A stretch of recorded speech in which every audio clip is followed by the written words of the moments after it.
D5 Hindi channel देख रहे सभी दर्शकों का मैं प्रदीप शाही खुलासा न्यूज़ का प्रोग्राम में बहुत बहुत स्वागत करता हूं। आज हमारे साथ सीनियर पत्रकार धर्मेंद्र संधू हमारे साथ स्टूडियो में मौजूद है। मैं उनका स्वागत करता हूं। नमस्कार संधू। धन्यवाद जी। खुलासा न्यूज़ का प्रोग्राम में हम राजनीतिक, धार्मिक, मनोरंजन, खेल व अन्य सभी मुद्दों पर खास तौर से चर्चा करते हैं। आज के प्रोग्राम में हम खास खबर पर चर्चा करेंगे, वह है राम रहीम को, जो डेरा सच्चा सौदा से संबंधित हैं, उनको पैरोल पर रिहा किया गया है। संधू साहब से जानते हैं क्या है यह पूरा जानकारी। जी बिल्कुल शाही जी, कानून का सामना कर रहे हैं डेरा मुखी राम रहीम। गुरमीत सिंह उनका नाम है। जितने भी उनके पैरोकार हैं वो चाहते थे कि जल्द से जल्द वो जेल से बाहर आएँ। उनको सज़ा हुई है, विभिन्न उनके ऊपर आरोप लगे थे, इसी के चलते उनके सज़ा भोग रहे हैं। वो सुनारिया जेल में, रोहतक की सुनारिया जेल में इस समय बंद थे। इससे पहले भी बता दें कि वो कई बार एक दिन की पैरोल पर बाहर आ चुके हैं। जी पहले उनके माताजी बीमार हुए थे तो उनका हाल जानने के लिए उन्हें बाहर लाया गया था, और उसके बाद फिर से उनकी खुद की तबीयत बिगड़ी तो उनको फिर से बाहर लाया गया, और एक बार तो उनको प्राइवेट अस्पताल में भर्ती करवाया गया, जिसके बाद पुलिस प्रशासन व सरकार के ऊपर काफ़ी सवाल उठे थे कि एक सजा याफ्ता कैदी को ऐसे प्राइवेट हॉस्पिटल में इलाज करवाने के लिए नहीं लाया जा सकता। सबसे पहले सरकारी का प्रावधान होता है, ज़्यादा से ज़्यादा एम्स में ले जाया जा सकता है, लेकिन उन्हें प्राइवेट अस्पताल में ले जाया गया था। तो इसी के चलते अब उनको 21 दिनों की पैरोल दी गई है। राम रहीम को 21 दिनों की पैरोल मिली है। वो जेल से बाहर आएंगे, आकर क्या गतिविधियां करते हैं, किस तरह से प्रबंध किए गए हैं प्रशासन की ओर से, किस तरह से डेरे में प्रबंध है, ये देखने वाली बात होगी। इसी के चलते बड़ी बात यह है कि इलेक्शन के समय ही भाजपा सरकार ने ऐसा किया है, क्योंकि हरियाणा में भाजपा सरकार है और हरियाणा के रोहतक की सुनारिया जेल में ही राम रहीम इस समय सजा भोग रहे हैं। तो इसके चलते बड़े सवाल अब ये भी खड़े होने शुरू हो जाएंगे। जो विपक्षी हैं वो कहेंगे कि ऐसा क्यों किया गया, क्योंकि चुनाव 2022 के विधानसभा वाले हैं। खासकर पंजाब के ऊपर सभी की नज़रें टिकी, और पंजाब में बड़ा वोट बैंक है, बड़ी जो संख्या में इनके पैरोकार हैं, जिनको डेरा प्रेमी कहा जाता है, वो उनका वोट बैंक बहुत बड़ा है। जी गत दिनों की बात है, जितने भी बड़े दिग्गज नेता थे, खासकर भाजपा के नेता हरजीत ग्रेवाल, सुरजीत कुमार ज्ञानी, वो खुद डेरे में जाकर, सलावतपुरा में डेरा है, वहां जाकर नतमस्तक हुए थे। वहां उन्होंने सत्संग में हिस्सा लिया था। तो काफ़ी कुछ राजनीति का इन डेरों के ऊपर भी निर्भर करता है, क्योंकि बड़ा वोट बैंक होता है। एक इशारे पर ही एक पूरी तरह से वोट डालने की जो विधि है वो डेरा मुखी करते हैं। तो देखना होगा कि किस तरह से वो वापस आकर लोगों में विचरते हैं। जी बिल्कुल सही कहा संधू साहब। राजनीति की बात कर रहे थे संधू साहब, आपने बहुत विस्तार से डेरा सच्चा प्रेमी के बारे में पूरी जानकारी प्रदान की। अब खबर लेते हैं पंजाब से, वह भी भारतीय जनता पार्टी से संबंधित है। पंजाब की मशहूर अदाकारा माही गिल और हॉबी धालीवाल, जिन्होंने भाजपा में शामिल होने का फैसला किया है, क्या है वह जानकारी? देखिए, भाजपा पूरी तरह से अपना दबदबा बनाती हुई दिखाई दे रही है। 2022 के इलेक्शन को लेकर पंजाब के ऊपर सबकी नज़रें हैं इस समय कि पंजाब में किसकी सरकार बनेगी। तो भाजपा को इस बात का भी खमियाजा भुगतना पड़ रहा है कि किसान मानते हैं कि अगर कृषि कानून ना बनाए जाते, किसान आंदोलन ना होता, तो 750 के करीब जो किसान शहीद हुए हैं वो ना होते। बिल्कुल। तो भाजपा का विरोध लगातार जारी है। जो संयुक्त किसान मोर्चा है वो ऐलान भी कर चुका है कि हम भाजपा का विरोध करेंगे, खासकर पंजाब में, और जितने भी 4 राज्य और हैं जिनमें 2022 के विधानसभा चुनाव हैं, वहाँ पर भाजपा का विरोध किया जाएगा। भाजपा की नीतियों के बारे में लोगों को बताया जाएगा कि किस तरह से भाजपा देश में अपना काम कर रही है। जी। तो इसी के चलते बड़े दिग्गज नेता पंजाब के थे जो वो भाजपा का दामन थाम चुके हैं। तो अब जो बड़ी खबर है वो है कि हॉबी धालीवाल पहले गायक हुआ करते थे, गायक से फिल्मों में गए और फिल्मों में काफ़ी उन्होंने किरदार जीवंत किए हैं। जैसे काफ़ी फिल्में उनकी खास तौर पर वो विलन का या एक बुजुर्ग का किरदार निभाते दिखाई देते हैं। तो अब वह भाजपा में शामिल हो गए हैं।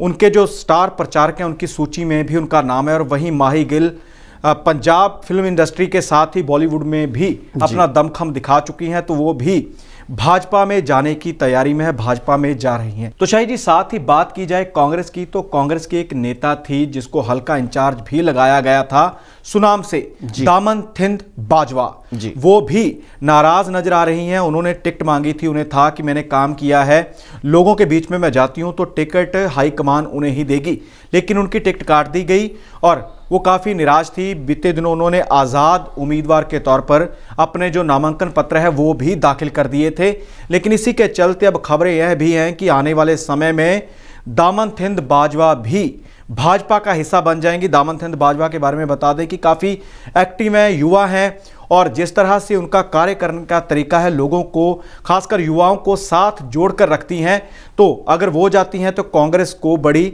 हानि हो सकती है 2022 के विधानसभा चुनाव में। जी, यहां पर आपको एक जानकारी दें कि भाजपा 37 साल के बाद पहली बार पंजाब में अपने दम पर चुनाव लड़ रही है, अकेले 117 पर। बिल्कुल सही कहा आपने। पीछे अगर 2017 के चुनाव तक बात करें तो उनका अकाली दल के साथ गठजोड़ था। अब अगली खबर की तरफ हम बढ़ते हैं, वह है खेल से।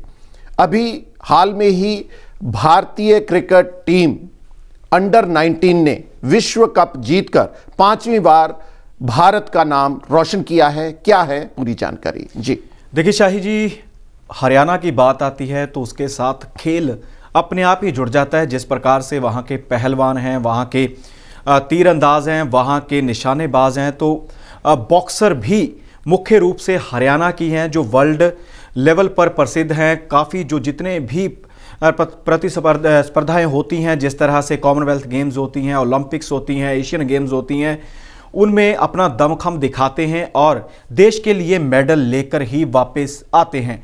तो इसी के चलते अब जो अंडर 19 वर्ल्ड कप था वो भी भारत के हिस्से आया है और उसे जिताने में बड़ा योगदान है दिनेश बाना का। दिनेश बाना हिसार के रहने वाले हैं। उनके पिताजी के बारे में बता दें कि उनके पिताजी पूर्व सैन्य अधिकारी हैं और अब पुलिस में अपनी सेवाएं दे रहे हैं जी। और जिस तरह से खेल दिखाया था, विकेटकीपर भी हैं, बल्लेबाज भी हैं दिनेश बाना, उन्होंने अंडर 19 की टीम में जिस तरह से अपना दमखम दिखाया, जिस तरह से उन्होंने 2 छक्के लगातार लगाए, तो इसी के चलते ही वर्ल्ड कप जितवाने में बड़ा योगदान है दिनेश का। दिनेश की तुलना कप्तान महेंद्र सिंह धोनी, जो पूर्व कप्तान थे, उनके साथ की जा रही है कि लोग देख रहे हैं कि आने वाले समय में इस खिलाड़ी में काफ़ी संभावनाएं हो सकती हैं अगर वो आगे बढ़कर टीम इंडिया में खेलता है। जी बिल्कुल सही कहा आपने।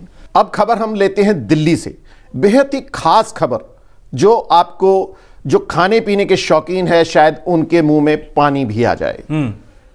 खबर यह है कि ये एक डोसा बनाया गया है जो 10 फीट लंबा है जी।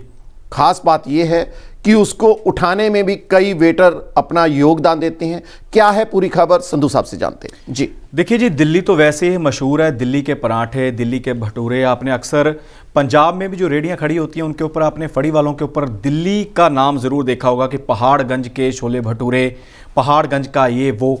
तो उसी तरह से दिल्ली में बड़ी तेज़ी से मशहूर हो रहा है एक रेस्टोरेंट जहाँ पर 10 फीट का डोसा दिया जा रहा है और उस डोसे को उठाने के लिए 2 वेटर आते हैं। 2 वेटर उठाकर टेबल के ऊपर रखे जाते हैं। खा तो उसे सभी लोग सकते हैं, 2 बंदे भी खा सकते हैं, 3 भी खा सकते हैं, लेकिन जो मालिक हैं उस रेस्टोरेंट के, उन्होंने कहा है कि अगर अकेला आदमी इसको कुछ समय सीमा जो उन्होंने रखी है उसमें इस डोसे को खाएगा जी, तो उन्हें 71,000 रुपए का कैश अवार्ड दिया जाएगा।